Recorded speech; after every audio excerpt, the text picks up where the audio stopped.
Kada bibili ng ticket, may nananalo. Mas maraming ticket, mas malaking chance mo manalo. Yun ang dapat.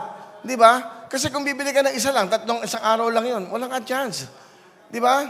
So, dapat ang ano rito, mas marami kang ticket, nakapondo. Yung 1 month nga, pwede mo nang bilhin eh. Naghihintay ka lang eh. Di ba? So, ang maganda rito, pag ito, ni-raffle natin, alam na kagad namin within 5 minutes kung merong winner.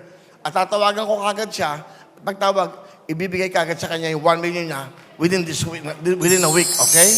So, So, dapat mas maraming tickets na bibilhin, mas maraming. Di ba? Sige, may mga announcement pa tayo. Ito pala maganda.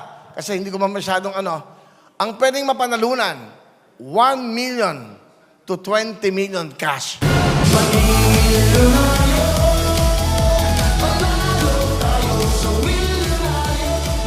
So, totoo yan. Siyempre, bibigay namin. Alam naman, di ba, masira kami sa inyo. So, 1 million, more than 1 million, at hanggang 20 million ang ating jackpot pag tayo ay nag-raffle. So, abangan yan.